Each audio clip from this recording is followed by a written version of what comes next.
Hey everybody. So I just want to do a quick video here while we're still in the month of May.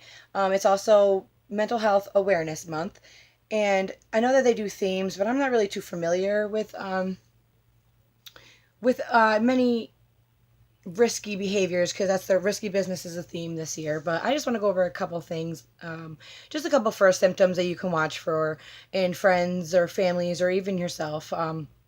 A couple of signs of mental health illnesses. The first one is like depression and lack of interest. That is the number one thing that comes along with most mental illnesses is lack of interest.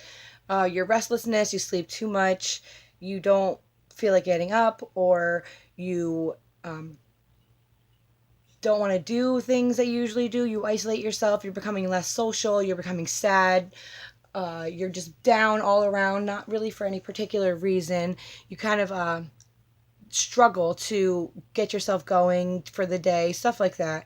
I remember I read this story, and this man left a note. He had jumped off the bridge, but he left a note behind saying that, it's a mile or two walk to the bridge, and all he wants is one person to smile or wave at him, and he won't jump. It really takes that simple.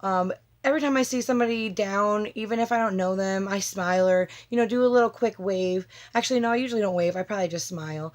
Um, it's just important. It's important. There's so many times when just a simple smile has changed my day completely around, or just someone acknowledging the fact that I'm upset totally changes things for me.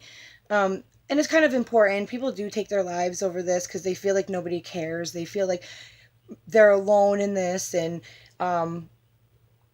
I personally felt like no one really understand and that no one was dealing with what I was going through and they wouldn't get it and no one really cared. And that's so not true. There's so many people going through the same thing that you can relate to. And people care. I'm a stranger and even I care. I would never want to see somebody lose their life at the hands of themselves. I mean, obviously not the hands of anybody else, but you know what I'm saying. I have my friend. I wonder if I can clip this video. My biological father himself was a victim of suicide. He overdosed on prescription pills. That was back in 1998. I didn't really know him, so it wasn't a huge impact on my life like it would have been if he was an active father, but it definitely still affected my life.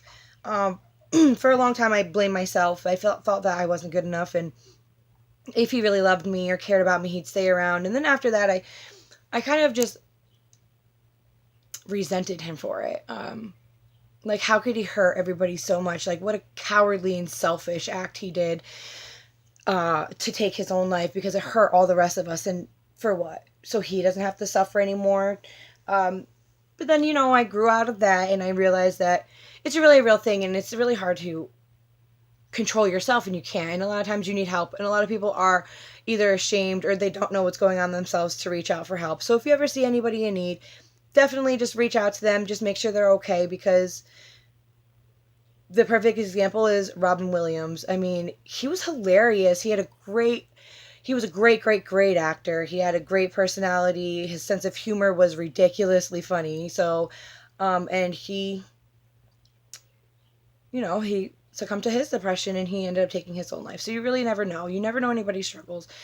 So if anybody is not acting themselves, isolating themselves, just reach out. Just make sure they're okay because really you could save their life. Thanks for watching. And don't forget to like and subscribe.